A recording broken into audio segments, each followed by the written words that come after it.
Welcome to At Sixes and Sevens. Ooh, spooky. The podcast where we're either dead serious or just dead inside. Today we're doing something special, something horrifying, but something iconic. Gosh, what was that intro all about? That's right there. It's our Halloween special. How exciting. Woo-woo! Spooky times.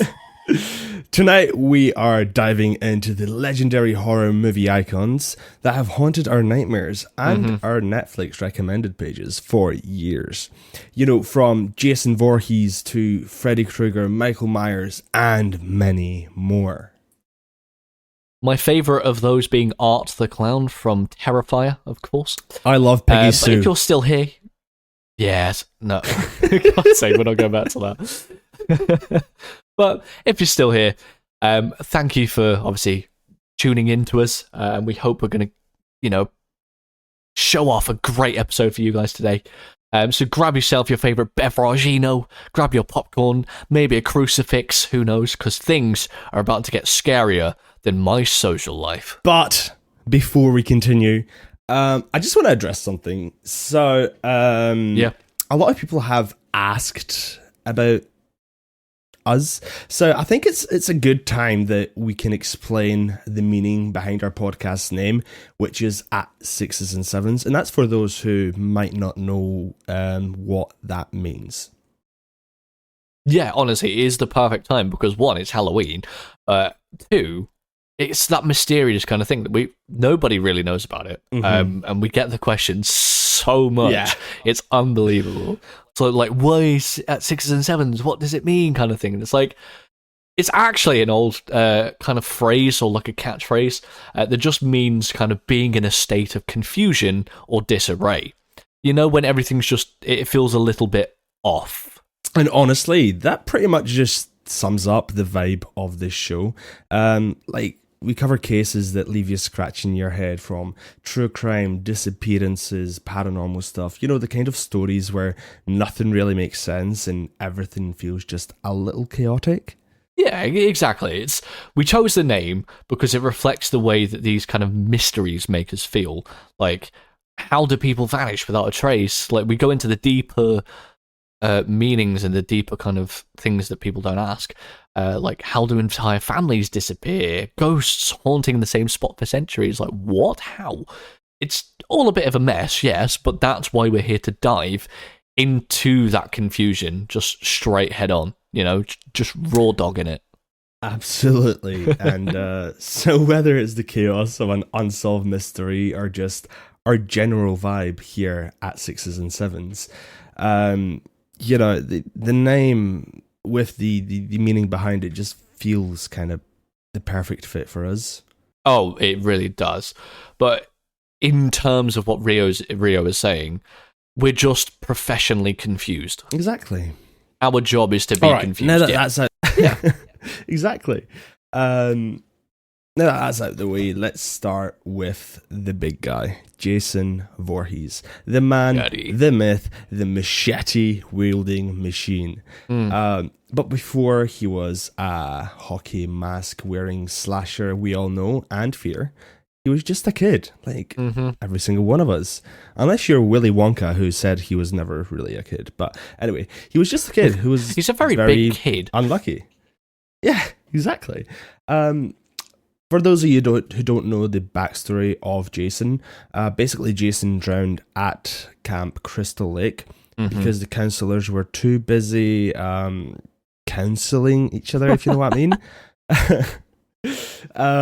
His mother, Pamela Voorhees, didn't take that too well, so she went on a killing spree to get revenge. Good old Pamela. Oh, you can never get rid of her.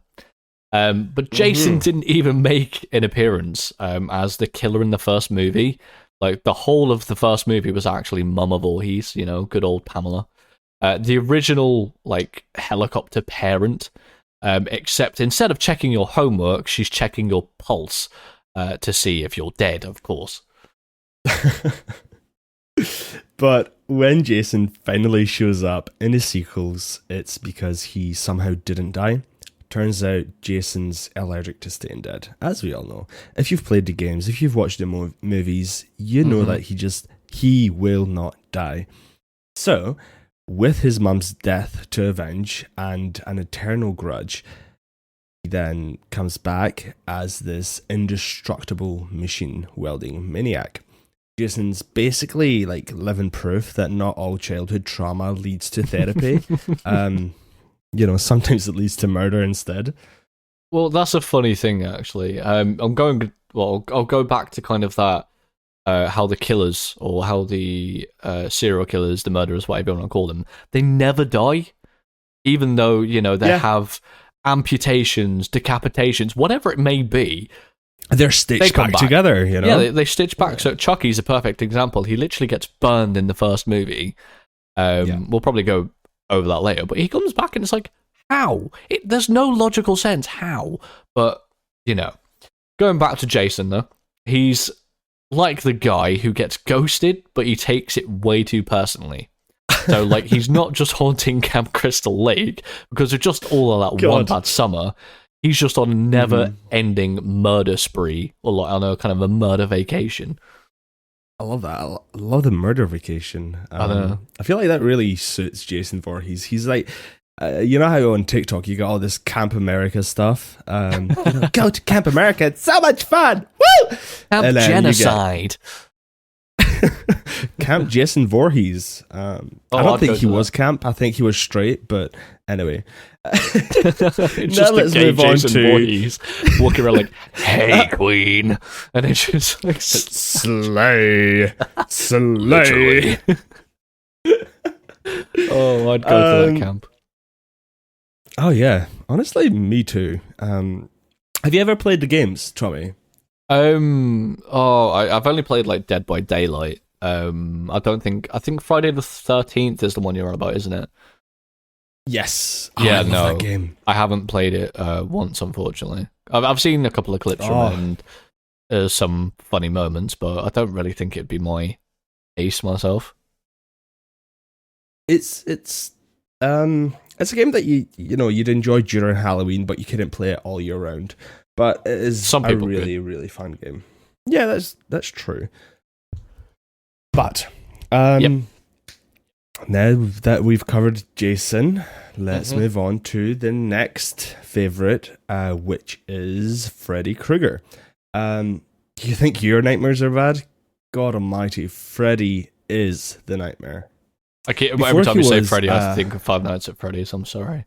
Yeah, exactly. He's took over Freddy now. Oh gosh, Five Nights at Freddy's. That's another one we could go into. One. Yeah, yeah. Because we got that whole of the game theory and MatPat. Big shout out to game theory. We could go into the whole of the timeline of Five Nights at Freddy's. Rest in peace, game theory, though. I know. Rest in peace, MatPat. But before he was a dream hopping psychopath, he was a child killer. Oh, burned lovely. alive. Yeah, by a mob of angry parents who decided to, skip the whole due process thing and just kill him themselves. I mean, that's one way to do it. His origin is kind of like straight out of a revenge fantasy. After being set on fire, he somehow comes back again as a dream demon. Going back he to never the theme, dies! Exactly, going back to the theme of killers never die. Because apparently hell was like, nah, you're too fucked up, I'm sorry. You're the kind of guy who'd turn nap time into a murder spree. I can just imagine Satan, Freddy Krueger coming down and Satan's like, nah, fuck this, man, you're too much even for me. Like, oh, hell no. Get back up there. Would they say hell no in hell, or would they say heaven no? That's a good point, actually. Let me call Lucifer real quick. You're right, Lucy.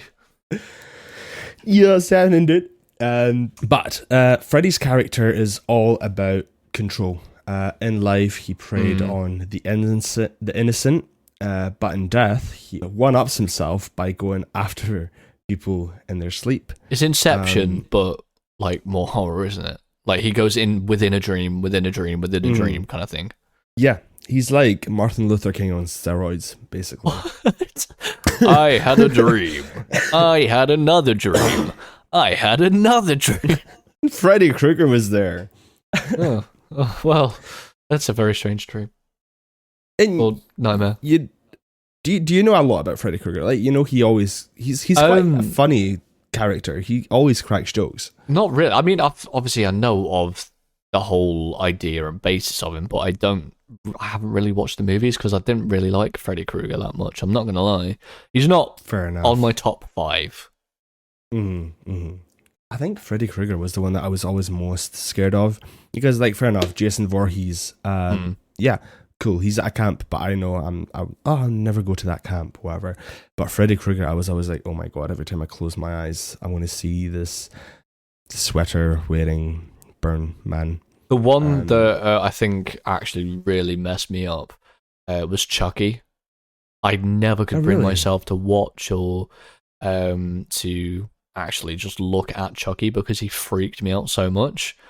Nowadays, it's not the case because me and obviously my significant other, we just kind of watched the whole of the Chucky series and went through all of that, and I was like, this is actually not bad. It's still creepy, but it's not as fucked up as I thought it would be.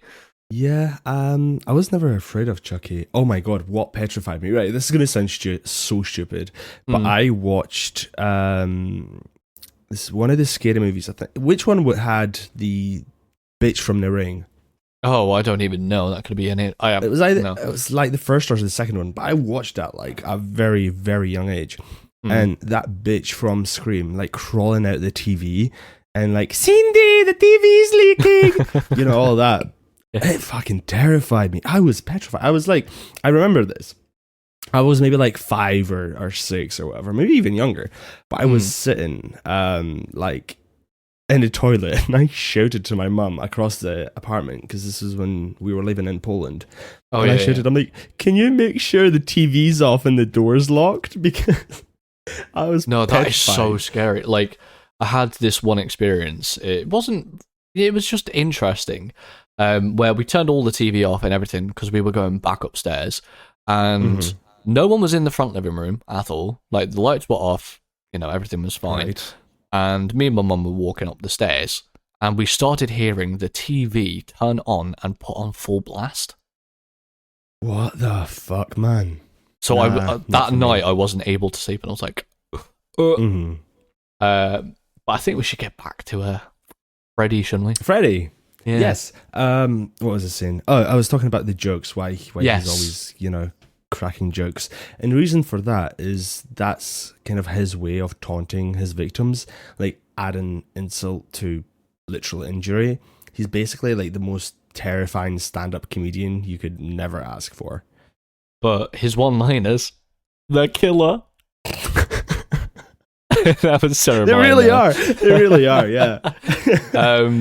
His arc is kind of a guy who's so bitter that even death can't stop him. We're going back to it again. He's like, you burned me alive, but guess what? I'm roasting, and now so are you. Like, yeah, he's going to roast them whilst being roasted, and ugh. He's like a hog on a roast that just can't stop squealing. Just like, oh yeah, but God, at least hog on a roast is tasty. Have you ever tried Freddy Krueger? I'd love to. I mean, no. Don't mock it till you try it. But going back to the full childhood trauma thing, let's talk about Michael Myers. Oh, yes. Here's a guy who stabbed his sister to death when he was 6 years old and then just kind of stopped talking ever. Yeah. Michael Myers is kind of like one of the ones that's just up there. It's like, that could really mess me up. But Michael's like, I've said all I need to say, so I'm just going to stand here and stare at you menacingly. Sorry. He was standing there menacingly. He's standing there just menacingly. He does do that. And he spends the next 15 years in a mental institution. Just only to escape and go right back to what he does best, which is stalking babysitters and just adding them to his body count.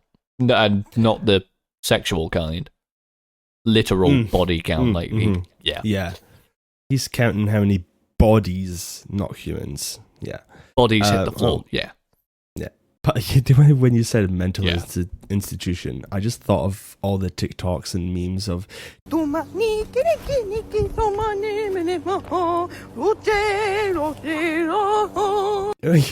dancing with their socks or like the Crocs, and they're like just got out of a mental hospital. I can imagine Michael Myers doing that. As soon as he gets out, someone needs to do that. Mm-hmm. In a Michael Myers costume, please tag us on TikTok if you do that. But first of all, you need to get admitted to a mental hospital. Then you need to do that. Don't even pretend you were in a mental hospital. Actually do it. Go the full 100 yards. Be mental. Or if you're not mental, just pretend to be, so you can make this TikTok and go viral and tag at Sixes and Sevens. Or is it at Sixes and Sevens podcast on TikTok? I can't remember. Can't remember. It's one of them though. You can search it up. We'll tell you at the end. Basically, we'll find out. But what makes Michael so terrifying is that he has no real motive. Like, he doesn't kill for revenge or anger. He kills because, well, that's just what he does. He's instinct. Like a shark. Yeah. He's literally like a shark in a human form. Silent, relentless, and always on a hunt. But let's not forget, though, he doesn't actually run. That's true. He speedwalks. Yeah, he speedwalks. He's like, why bother? I can't be bothered to run. You'll trip over something eventually, and I'll just catch up. It happens with every single movie. Trips over, they kill him, easy death. Plus, the fun fact, the mask that he wears, it's a modified William Shatner mask. So every time Michael's stabbing someone, just imagine if Captain Kirk was watching with dead, soulless eyes. Oh my god. I love that. Like, people wear the Michael Myers mask now, and they're like, oh, I'm Michael Myers for Halloween. But they don't realize they're actually going as William Shatner. Just a very fucked up William Shatner, yeah. Yeah. Literally. Lifeless, if that. Have you seen the trend on TikTok where somebody dresses up in Michael Myers, and they're like, "Oh, could I escape Michael Myers in time? Like, get in a house and that." Oh yes, I love that trend. I've always wanted to try it. Funny. Yeah, me too. And it's like half the time when you're getting in a house, it takes you 10 seconds max to unlock the door, open the door, lock the door. Yeah. But when you're doing this trend, people are like stumbling, they're like falling because they're actually scared and they're trying to run away. And you don't realize that when fear and adrenaline kicks in, you will make more mistakes. That's why if you ever get into a situation where you need to run for your life and escape, just collect yourself. I wouldn't say take a moment because you'd die, but just just collect yourself. Just kind of slow down, because sometimes slower is faster. But if you thought things couldn't get weirder, let's bring in your favorite Chucky. No, why do we have to talk about it? But this doll's backstory is wild. Like, Chucky wasn't always a doll. You know that, right? No, I've seen the movies. Yeah. Well, the backstory of Chucky is he was a serial killer named Charles Lee Ray, who used voodoo to transfer his soul into a good guy doll while dying in a toy store. Like, I mean, talk about like a last minute life choice. And obviously Charles Lee Ray himself, his nickname was Chucky. So obviously that's where it comes from, where it's like, where did the name actually come from? But imagine kind of being on your deathbed and thinking, you know what? I'm just going to become a toy. Like, I'd become a vibrator. Oh, for God's sake, Rio. I'd become one of them toy ducks that just stare. Or a rubber duck, that'd be funny. But Chucky kind of wasn't looking to live out his days hosting tea parties with toddlers, of course. He wanted revenge and was determined to kill anyone who got in his way. What makes Chucky so funny and terrifying at the same time. Mostly terrifying. True. But for me, it's funny because I was never scared of Chucky.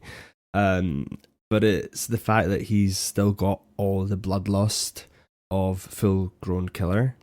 But now he's like 2 feet tall, but is a grown man. It's like getting murdered by a ginger toddler with a foul mouth and a knife collection. What I don't understand, though, is I've watched, obviously, all of the movies, is where does he get those fucking knives?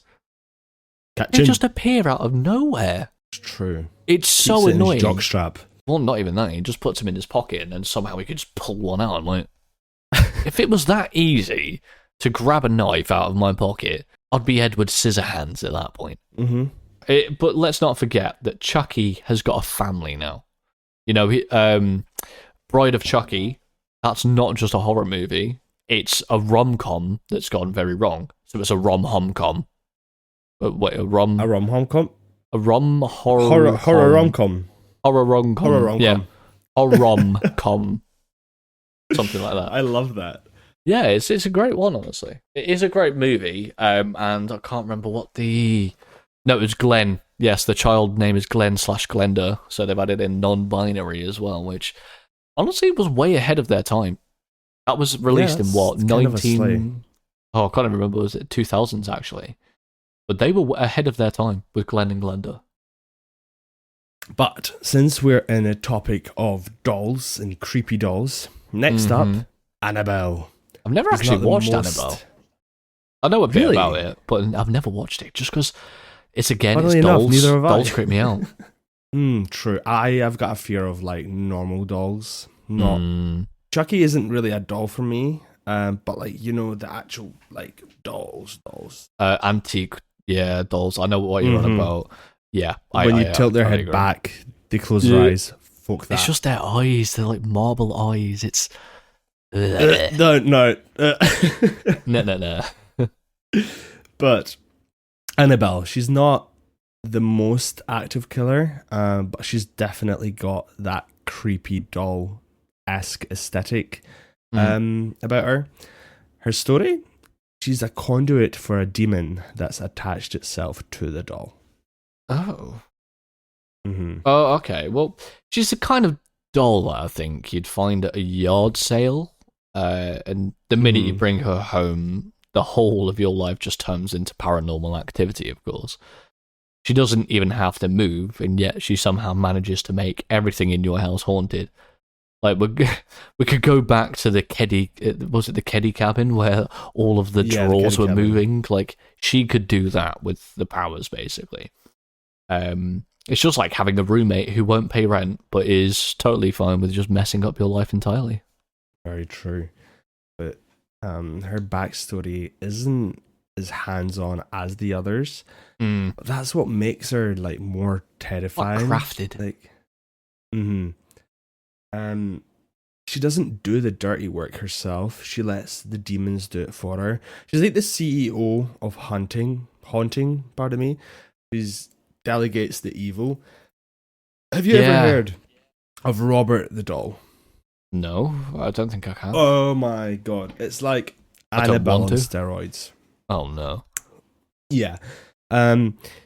So, oh god, he's terrifying. He's a real doll, and there's not a movie about him, I don't think. But he's the kind of doll that if you look at him, or if you take a picture of him, or if you take a video of him, he is known to cause people physical harm through looking at him, looking into his eyes. What's believed is, you know, Sam and Kobe apparently, you know, I shouldn't say apparently, Kobe got cancer last year, apparently, by looking at that doll. Oh. Which is terrifying. It is. I've seen a picture of this doll, and I've looked at it in the eyes, and I'm like scared of what's going to happen to me. I mean, do you have to look at it in real life, or do you have to look at it through a phone? Apparently, apparently can do it through, you know, just looking at it in any sort of form. Have there been cases that online? Apparently so. Oh. That's why everybody that posts the photo of Robert has to put a disclaimer, you know, that this may cause you physical harm. Oh, I don't want to look at that ever. I never want that to come my way, because it's just like, that's the creepy things. Mm-hmm. He's a bit too creepy, honestly. Just as long as we stay out of Florida, because he's in the East Martello Museum in Key West, Florida. Well, first of all, you'll never see me go to America.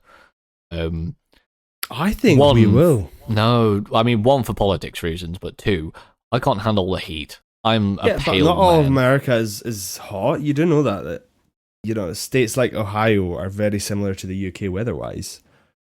I mean, yeah, you make a point, but most of the destination and tourist kind of places within America. That's why we wouldn't go to the destination and tourist ones. We'd go to the ones like that have Salem. the most haunted places, so that we can do paranormal investigations. Oh god, I'd hate on that. upcoming content. Yes, I know. I mean, we've got some ideas in the works, but they just need to come out, don't they? Well, we might be working on some stuff from my end. Tommy won't be involved in that. However, it will still be with at 6s and 7s on YouTube. Not anyway, yet. Going back to I might yes. be in an episode or two out of 100. Yeah. We've got plenty of it. Either way, let's get back to kind of the killers. So the CEO of Haunting. Mm-hmm. Yes, indeed. Who were we on about? It was Annabelle. Yes, Annabelle. Yes. She's one of them which I don't think I'd ever watch the movie. Like, that's fair. It's a creepy doll, and what was it? It was like The Boy. Is it The Boy? Something like that. It's like another doll movie where he's like, it's a child within the walls, and it's just a doll. Anything to do with dolls, I absolutely hate. Do not bring a doll near me. Okay, let's move on from dolls then. Please do. Shall we go on to our final contestant, which is Leatherface. Oh yes. I love this movie. Oh, the chainsaw wielding lunatic from the Texas Chainsaw Massacre. The most famous out of them all, I think. Because of how amazing it is, of course. Oh yeah, 100%. But before he became the face of, other people's faces, Leatherface was born into a cannibalistic family. This Leatherface himself grew up in the worst possible environment you could grow up in. His family basically raised him just to kill, butcher, and obviously serve people for dinner. He's not just making a fashion statement with those skin masks, he's also just catering for the family's barbecue. It's a 2-for-1. I did not want to be invited to that. I mean, I don't know. I've always kind of wondered what... it's kind of weird what skin would taste like cooked.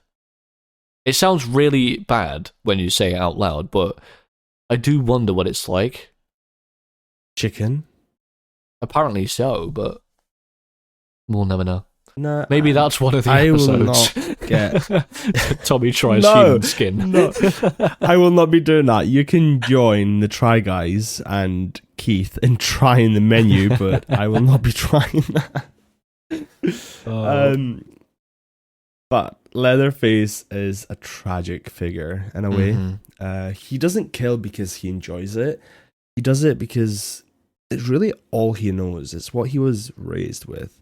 He's like, well, I wasn't great at math, but I'm pretty handy with a chainsaw, I might as well do that for the rest of my life. And if I put 2 and 2 together, I can't do that because, decapitated body parts, but either way, I can kill. But the thing that I like about Leatherface is he's a real family man. Like, he's family orientated. Even if by family you do mean a group of murderous cannibals who somehow make dinner prep look like a slasher movie, but you know what they say, a family that slays together stays together. I love that. That sounds like a very gay family. We slay, we stay, sashay away, Oh, yay. God damn, I turned into RuPaul for a second. But it's wild how all of these horror icons have such messed up backstories. They didn't just wake up one day and say, you know what, I'm going to be a mass murderer. There's always trauma or revenge or some freaky voodoo shit going on. it's not like all these serial killers that we have in the world that we don't degrade them. We tell their stories and we make documentaries about them, but we don't make them icons like Freddy Krueger, Michael Myers, Leatherface. We Annabelle, don't make movies Chucky. about them. No, definitely not. Yeah. If we did, you'd probably be concerned at that point, because what person would want to write about or want to watch a movie about all of the messed up, terrible things that, I don't know, a certain serial killer has done? These are kind of quite tame in comparison to what the real life world can, happen. Oh, 100%. I am more terrified of humans than I am of Michael Myers or Freddy Krueger. Mm-hmm. Genuinely. Except Chucky. I fucking hate Chucky. Yeah, that's fair. I could be chased by a legitimate serial killer and I would still say, yep, no, this is better than being chased by Chucky. I'm not kidding. I hate it. Chucky, you can just kick it. Serial killer, you kick it. Yeah, but even if you kick it, he's going to come back and try and kill you. Like, he's a doll, so realistically, he's not invincible, but he doesn't feel as much pain unless he turns into a human or gets human qualities. That is true, but it really does kind of... And he has a smaller hitbox. Open your eyes of, trauma or revenge being involved in all of the killers. It makes you think, though, doesn't it, though? If Jason had just gotten some swimming lesson, none of it would happen. True. Or if Freddy Krueger had gone to therapy instead of turning into a dream demon. Michael Myers, he just needed a hug. Leatherface, he could have been a very good chef, and, well, Chucky, I don't know what would have fixed Chucky, I'm not going to lie, he was an absolute madman. You just really, really hate Chucky, don't you? I do. I could shit talk Chucky for all of my life, because I do. I mean, the movies weren't bad, but I still don't like him. What was it? Jennifer Tilly, I think it is, the bride of Chucky. That I can get behind, but not Charles Lee Ray. Definitely not. But in your opinion, all of these kind of movies and all of the killers that we talk about, what are you going to rate them? Let's go from like kind of top to bottom. What are we going to rate them? Well, before we do that, shall we do an honourable mention? Oh, there's an honourable mention? Mm-hmm. Oh, go on then. William Afton from Five Nights at Freddy's. I knew we were going to get into this. Oh, I cannot wait. The man behind the purple mask. Afton is one of those villains that lurks in the back of your mind, the kind who makes you think twice about animatronic animals and late night shifts. Yes, William Afton, or as you said, Purple Guy. Yes. As the fans lovingly call him. He is the co-founder of Freddy Fazbear's Pizza and the twisted mind behind the franchise's infamous hauntings. He is the guy who turned family fun centers into horror shows. Oh my god, I love him so much. I love Five Nights at Freddy's. I honestly, I could speak to anybody about the whole lore of Five Nights at Freddy's, because one, the movie was absolutely great, and they cast Matthew Lillard as William Afton, so I'm so happy about that. Yes. But also just how Scott Cawthon has created the whole lore of this. It's incredible.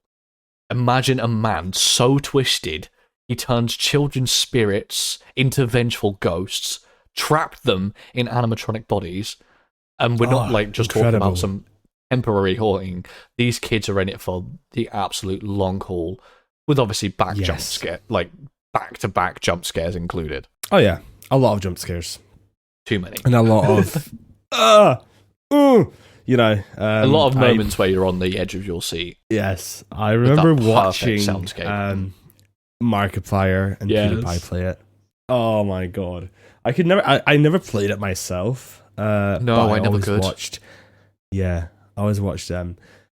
But it's not just the murders. No, it's not. He's got this endless determination, somehow managing to come back from every supposed, death. Which is, again, going back to that serial killers reviving themselves, yeah. They never die. Villains never die. Because what's a villain if he doesn't have the best survival instinct in horror? It's like Afton has a loyalty card for the afterlife itself, or like anybody of those killers do. And it's like, one more gruesome death and your next reincarnation is free. I love that. They're like, you need to kill so many kids to get stamps, and once you fill out one card, you get a reincarnation. That is terrible. But fans of FNAF know that Afton's story is full of twists and mysteries, from his purple guy days to his life as Springtrap, trapped in that decaying animatronic suit, haunting his own creations. And just a reminder, this guy, William Afton, did all of this in the name of science. He didn't want to do it for, the clout, but he did it for science and a penchant for creating literal nightmare fuel, of course.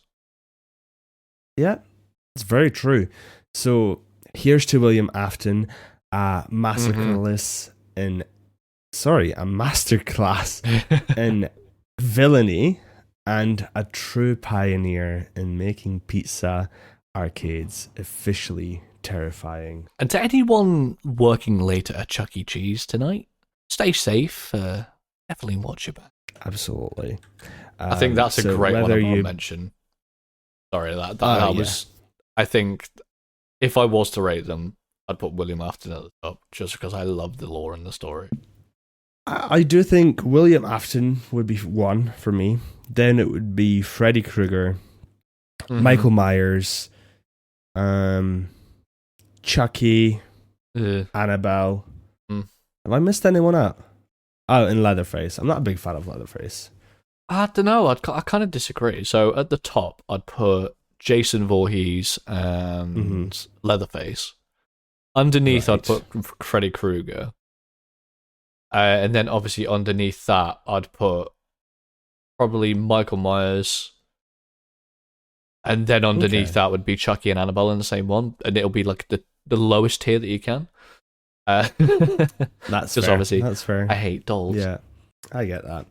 But so whether you believe in the paranormal or not, if you're just here for a good scare, there's no denying the allure of these tales, from poltergeist to vengeful animatronics. The line between but the lines between real horror and pure imagination can honestly be razor thin. It's so great how many ideas that these producers and these people can actually come up with, and create nightmares for little children and completely ruin their life. But speaking of nightmares, we can't obviously forget our honourable mention, William Afton. The best one. I still can't get over. I love Five Nights at Freddy's so much; it's unbelievable. But he's made, the only reason I mention him is because he's made countless fans look at animatronics in a whole new, deeply unsettling light. That is very, very true.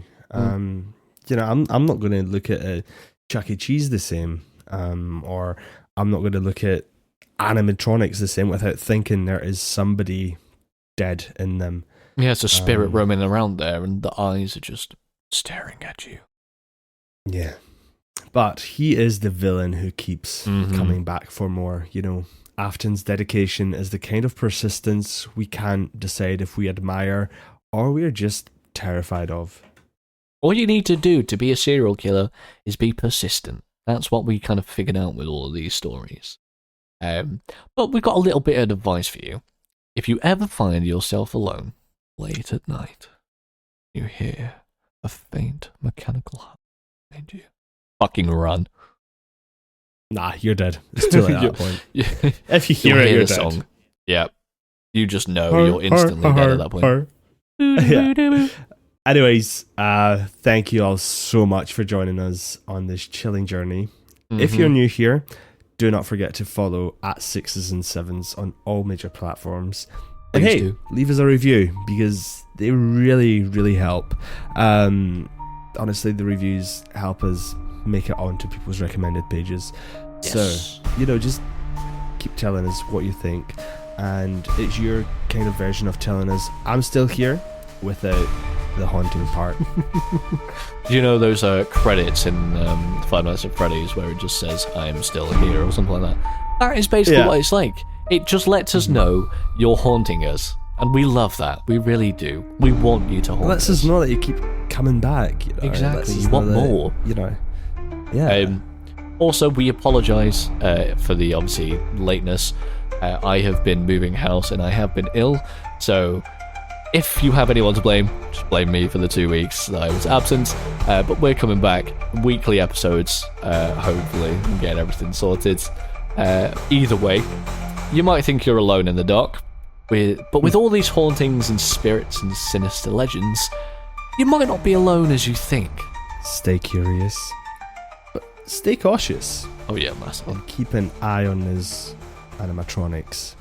Until next time.